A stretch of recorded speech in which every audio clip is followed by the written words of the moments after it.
Hello and welcome back to day 13 of the GCSE 100-day Geography Revision series thing over here on my channel.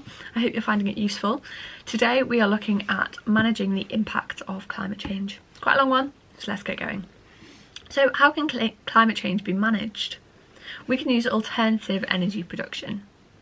The burning of fossil fuels, so coal, oil and gas, to produce electricity, fuel vehicles and power industries contributes to 87% of all human-induced CO2 emissions.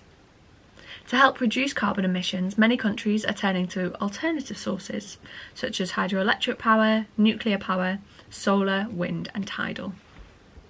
Nuclear power uses uranium to generate electricity, but does not generate CO2 as a byproduct. The UK aims to produce 15% of from its energy from renewable sources by 2020. I'm not sure if that's actually happened. Carbon capture. Coal is the most polluting of all fossil fuels. China gets 80% of its electricity from burning coal, India 70% and the USA 50%. Carbon capture and storage, CCS, used small, I've forgotten the word, it's too early for this, uses technology to capture CO2 produced from fossil fuels in electricity production and industrial processes. It is possible to capture up to 90% of the CO2 that would otherwise enter the atmosphere. I'm going to put a picture here and leave it on screen for 30 seconds so that you can just have a look at how it all works. Planting trees. Trees act as carbon sinks, removing CO2 from the atmosphere by process of photosynthesis. They also release moisture into the atmosphere though.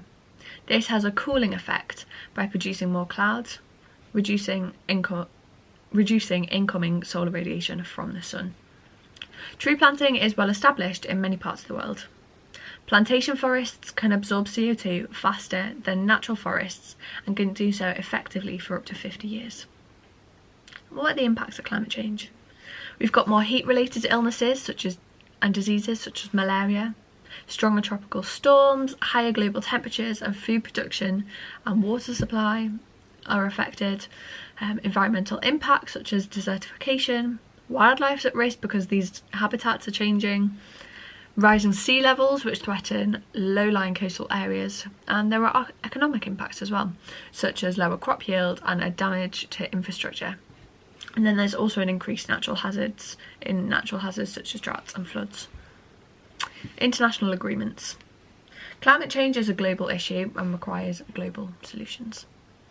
In 2005, over 170 countries agreed to reduce carbon emissions at the Kyoto Protocol by an average of 5.2% below their 1990 levels by 2012.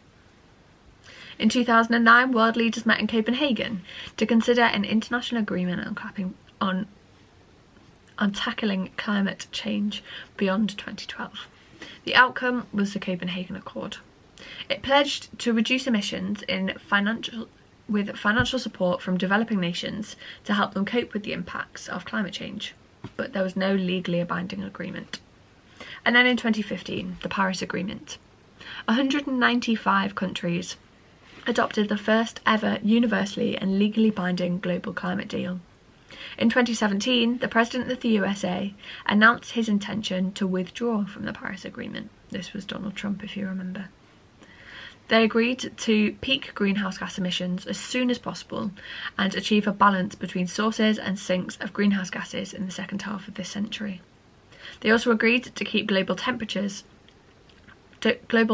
increase below 2% and limited to 1.5 degrees above pre-industrial levels. They agreed to review the progress every 5 years, and $100 billion were given to support climate change initiatives in developing countries by 2020, with further finances in the future. But there have been criticisms that many of these agreements are promises or aims and have not actually resulted in any firm commitment. So how can we adopt climate change? Many scientists believe that climate change will have a huge impact on agricultural systems across the world. Due to patterns of rainfall and temperature changes, extreme weather events such as heat waves, droughts, floods becoming more common, The distribution of pests and diseases will also change, and farmers will need to adapt to all these changes. Agricultural adaptation in the mid-latitudes. A warmer climate in Europe and North America could lead to an increase in production in certain crops, such as wheat. In the UK, Mediterranean crops such as vines and olives may also thrive. Managing water supply.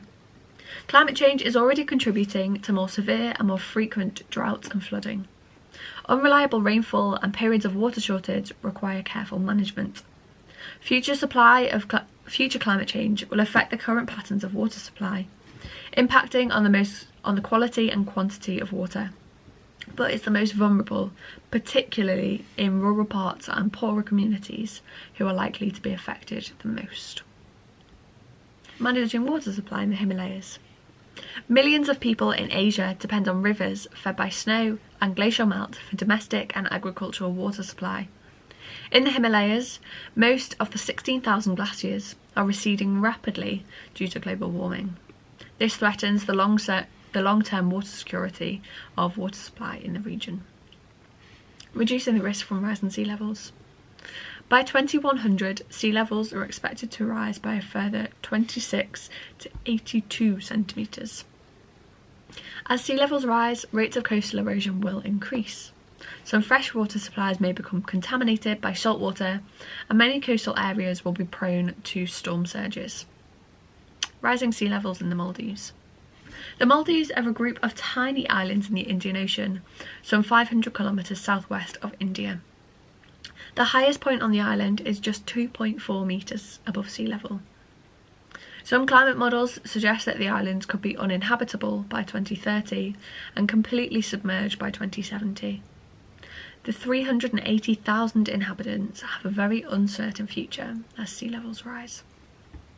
So let's think quickly about the question: how can a change in agricultural systems and managing water supply reduce the impact of climate change?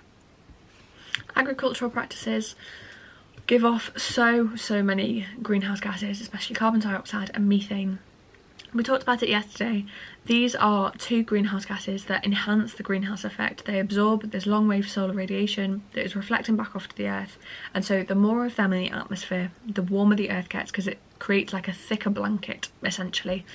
So reducing climate change as a result of agriculture, controversial, I know it is, but essentially the more agricultural practices we use, they use so much water and they give off so many greenhouse gases that the better thing to do for the sake of climate change would be to reduce these industries and therefore reduce the amount of water needed and also reduce the gases that are being given off. It's a difficult one though, because obviously so many people depend on these for their livestock. But you could introduce drought-resistant strains of crops. There could be new irrigation systems to make the water that is used more effective. You could educate farmers in water harvesting techniques so they could collect rainfall and use that instead of the fresh water from other places. Shade trees could be planted to protect seedlings from strong sunshine, and new cropping patterns could also be introduced, such as changing planting or sowing dates. And then managing water supply. This is already difficult due to unreliable rainfall, droughts, flooding, but yeah, careful management is the most important thing for managing water supply, because currently it's easier for those in better economically or like higher economically developed countries rather than the poorer communities within our world to access water, and so this climate inequality will just increase unless something is done about it. So I hope this has been useful. It has been a bit more of a longer video from me, but I do hope you've enjoyed. I need to go, but see you tomorrow, 7 AM. Bye.